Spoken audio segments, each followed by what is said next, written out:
और उत्तर प्रदेश में भी एक करिश्मा हो रहा है। 9 सीटों पर उपचुनाव 7-2 से बीजेपी आगे चल रही है समाजवादी पार्टी से। तो यूपी में आप कह सकते हैं आदित्यनाथ का जलवा चल रहा है। और इसमें जो एक अहम सीट है कुंदरकी की सीट, वहां पर आप देख रहे हैं 60% मुस्लिम मतदाता वाली ये सीट है। 1 लाख के मार्जिन से बीजेपी इस सीट पर आगे चल रही है।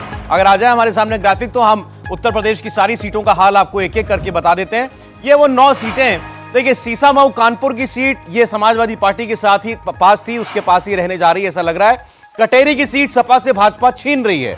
करहल में अखिलेश यादव के सांसद बनने के बाद जो विधानसभा सीट खाली हुई थी, उस पर समाजवादी पार्टी को चैलेंज नहीं मिल रहा था, पहले भी ऐसा नहीं लग रहा था, वही होता दिख रहा है।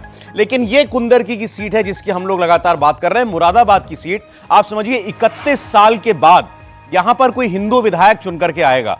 31 साल के बाद बीजेपी का जो मार्जिन इस वक्त चल रहा है वो 1 लाख वोटों का मार्जिन चल रहा है।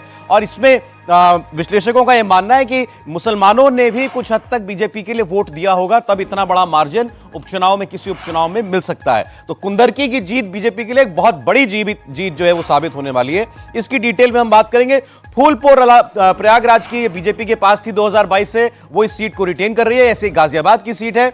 मजमा की जो सीट है, ये सीट मिर्जापुर की सीट निषाद पार्टी के पास थी, बीजेपी इस बार लड़ी, बीजेपी ये सीट जो है जीत रही है। खैर की सीट, अलीगढ़ की सीट बीजेपी की थी 2022 में, एक बार फिर वही इस सीट पर जीतती हुई दिखाई दे रही है।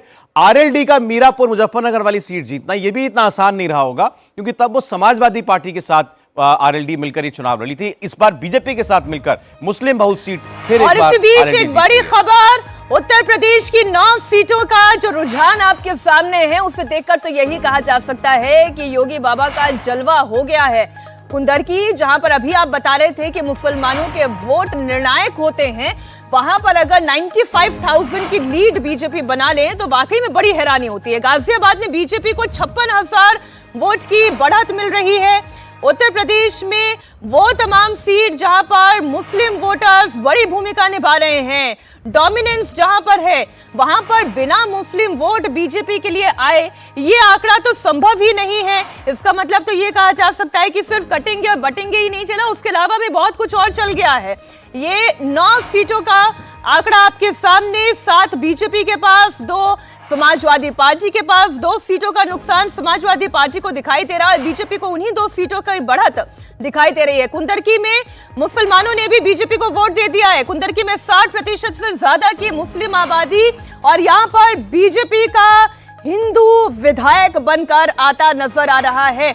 हैरानी हो रही है विजय जी, मीरापुर में आरएलडी को चलिए 20,000 वोटों की लीड है। मीरापुर तो इन्हीं के पास आनी थी, आरएलडी के पास ही थी सीट, हालांकि उस समय वो समाजवादी पार्टी के साथ थे। लेकिन कुंदरकी की जो जीत है वो बड़ी जीत है दोनों तरह से। यदि आप एक पूरा का पूरा ट्रांजिशन वोट्स का देखें कि माइनॉरिटी की एक सीट वो हमेशा बनी रही, उससे हिंदू एमएलए आ जाए, वो भी एक बड़ा काम है। मतलब आप उसे धर्म के हिसाब से नहीं भी देखें तब भी। और भारतीय जनता पार्टी उसमें 95,000 की लीड ले ले, 98,000 की ले ले, या 1 लाख हो जाएगा, तो वो भी एक बड़ी लीड है। और इसको भी मानना चाहिए। अभी आज तो हमारे पास देवेंद्र जी की चर्चा करने का दिन है, लेकिन ये 9 सीटों पर जो लड़ाई है, और इसको भी बाउंस बैक की तरह से देखिए। बिल्कुल ये बाउंस बैक है, बल्कि महाराष्ट्र से भी बड़ा बाउंस बैक है, क्योंकि महाराष्ट्र, उत्तर प्रदेश में जब लोकसभा चुनावों में योगी जी का जिस तरह से नुकसान हुआ, भारतीय जनता पार्टी का नुकसान हुआ, उसके बाद ये जो नतीजे हैं, ये वाकई योगी जी के लिए बाउंस बैक की बात है। और शायद अब ये भी दर्शाता है कि जो पोलराइजेशन वाला फॉर्मूला है, अब मुसलमान उसमें यकीन नहीं करते हैं। जो ये आने वाली ट्रेंड्स दिख रही है कि लगातार जो बीजेपी को एंटी मुस्लिम पार्टी दिखाया जा रहा था, हमेशा वो एक इमेज जो प्रोजेक्शन थी राहुल गांधी की तरफ से कि ये हेट्रेड की राजनीति करते हैं, नफरत की दुकान चलाते, वो लोग नहीं मान रहे, मुसलमान भी नहीं मान रहे। तो मुझे लगता है एक बहुत पॉजिटिव ट्रेंड है। मुझे लगता है महाराष्ट्र में इंटरेस्टिंग चीज बताता हूं। मुझे परसों बीजेपी के यूपी में अल्पसंख्यक प्रकोष्ठ से जुड़े एक व्यक्ति ने फोन किया और उन्होंने मुझसे कहा कि आप लिख लीजिएगा, मैं आपको बूथ वाइज डेटा भेजूंगा जब एक बार नतीजे आ जाएंगे। मुसलमानों में बीजेपी के लिए एक्सेप्टेंस आ चुकी है और उन्होंने कहा मैं आपको बताऊंगा कि इस सीट पर हमको सपा से ज्यादा वोट मिलेगा।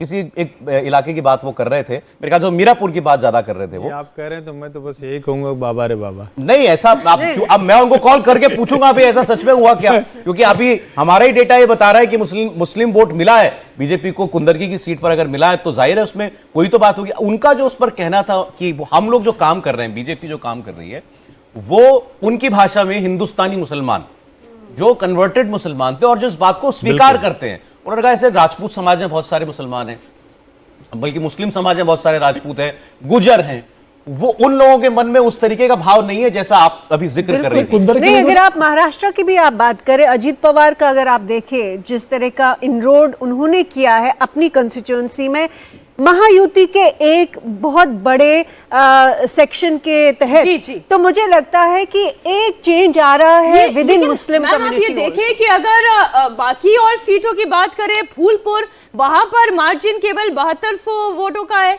तो ये कैसे हो गया? और वहां पर 96,000 का गैप है, इतनी बड़ी लीड है। डिंपल यादव इसे लेकर क्या कह रही हैं, जरा डिंपल यादव को भी सुनते हैं। 9 विधानसभा सीटों पर उपचुनाव के रुझानों पर उनका बयान। लोग सोच रहे थे उसके एकदम विपरीत आए हैं और कहीं ना कहीं इस बात पे बहुत ही गहरा विचार करने की ज़रूरत है कि इस तरह के रिजल्ट्स अगर आए हैं तो क्यों आए हैं।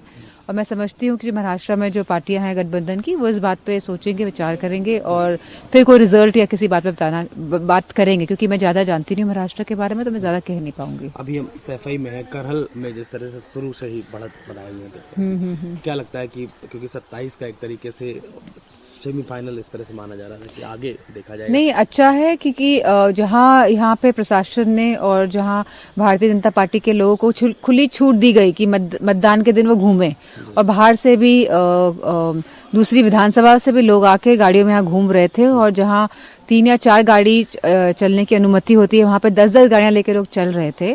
और जिस प्रकार से पूरा माहौल रहा, उसके बावजूद भी समाजवादी पार्टी का जो परफॉर्मेंस रहा है वो सही रहा है। लगता है अभी और सीटें आ सकती हैं, कई राउंड बाकी हैं। हाँ, मैं समझती हूँ कि हम लोग अनुमान लगा रहे हैं कि 4 सीटों पे हम लोग अभी भी जीत सकते हैं। Thank you so much. Dimple Yadav कह रही है 4 सीट पर हम अभी जीत सकते हैं, लेकिन लाइन क्लियर है समाजवादी पार्टी की कि चुनाव में इस बार बीजेपी ने प्रशासन का दुरुपयोग किया है, बाहर से लोग आए हैं। इस किस्म के आरोप जो है रामगोपाल यादव लगा रहे थे। उन्होंने कहा कि चुनाव काउंटरमैंड होना चाहिए, चुनाव दोबारा कराया जाना चाहिए था, लेकिन उन्होंने कहा अभी हम 4 सीट पर बढ़त ले सकते हैं, ऐसा उनको लगता है। तब भी स्कोर 5 और 4 रहेगा बीजेपी के पक्ष में, और अभी तो 7-2 दिखाई दे रहा है। लेकिन जो चर्चा हम लोग अभी कर रहे थे, मीरापुर में आरएलडी 20,000 वोट से आगे चल रही है, मुस्लिम कॉन्स्टिट्यूंसी है।